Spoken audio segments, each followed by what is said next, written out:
I know they're going back and forth. I don't know.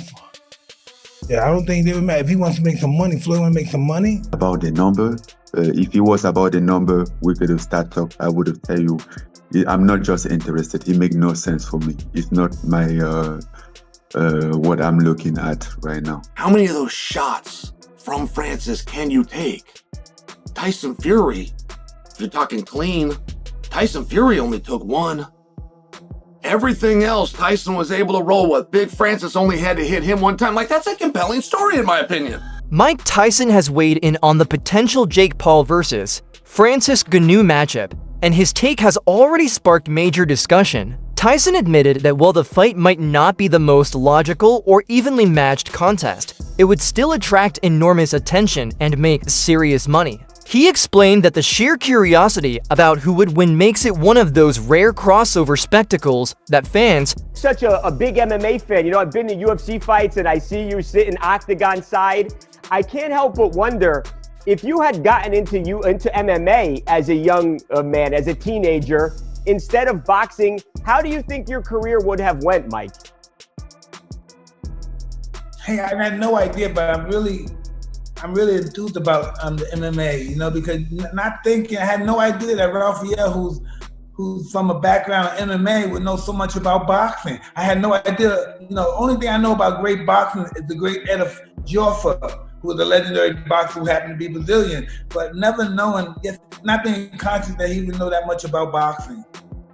Do you think you could have learned all the wrestling moves and the takedown defense and could have been a champion in something like the UFC? I could have done all that stuff. But once someone stepped on my foot, I would have tapped out. My feet are my weak spot.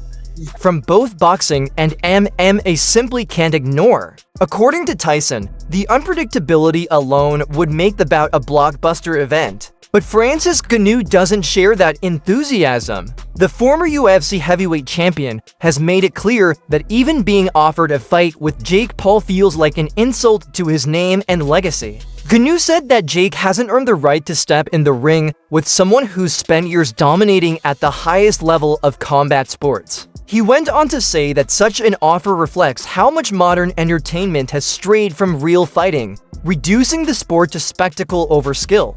About you to fight Jake to replace Javante, I'm like, who's Jake?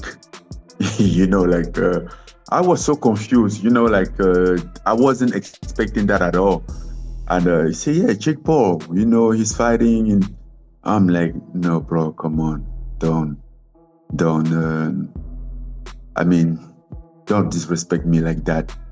And then they even say even come out after and say, and what if the number are good? He sent out some number. I'm like, it's not about the number.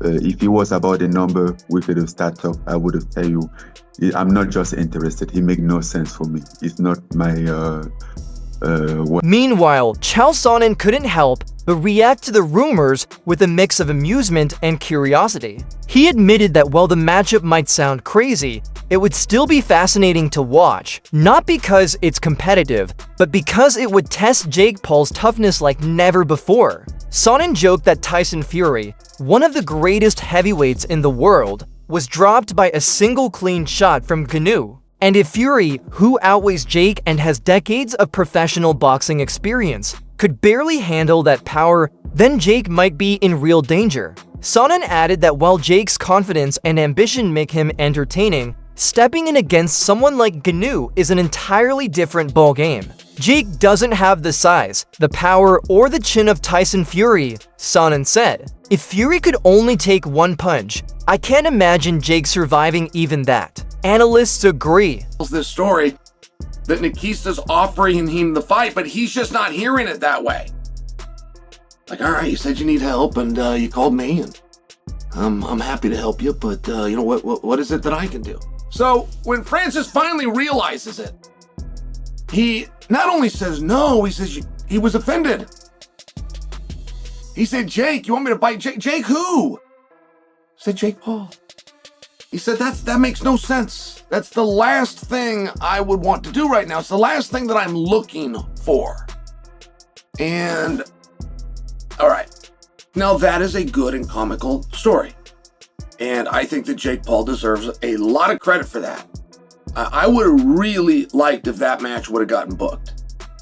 I mean, I think that that would just solve so many problems from a storyline perspective. And there's this story going on out there that it has to do with courage.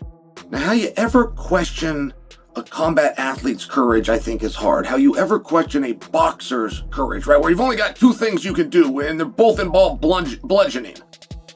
You can't even grab a hold of the guy or try to squeeze him. You can only bludgeon and be bludgeoned back. I think you're got an uphill battle to question somebody. But they have been very effective in doing just that to Jake. Hey, you started with this NBA guy, and then even those MMA guys, they're not boxers. And then when you got around to the boxers, but they weren't current boxers. Then when you get around to the current boxers, they're not big enough boxers. And I just loved it. When I heard that Francis Ngannou might be going against Jake, I loved it. I mean, what's that going to look like? How many of those shots from Francis can you take? Tyson Fury, if you're talking clean, Tyson Fury only took one.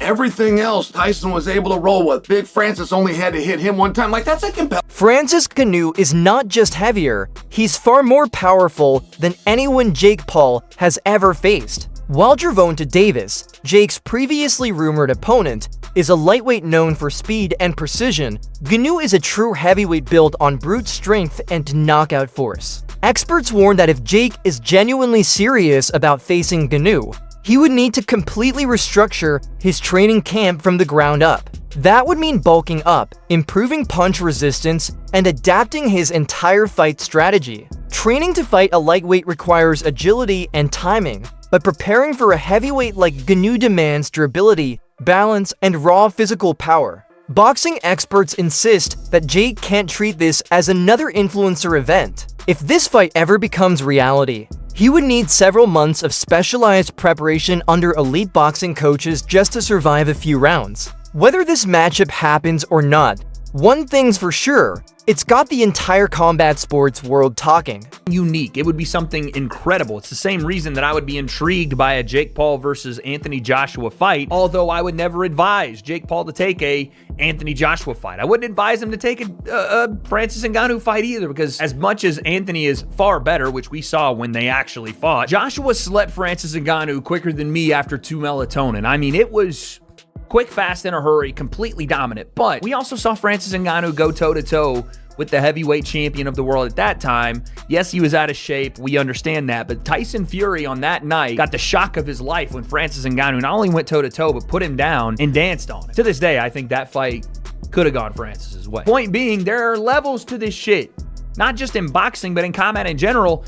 And the size difference Francis would have over Jake would be incredible, but it would have been a great event, and a lot of people would have tuned in. Francis, though, is saying that's not happening. How can they go from like Gervonta Davis to Francis Ngannou? Like, I mean, Gervonta Davis is a fantastic boxer, but and is a one-shot knockout artist. But come on, like the weight different and everything, it make no sense.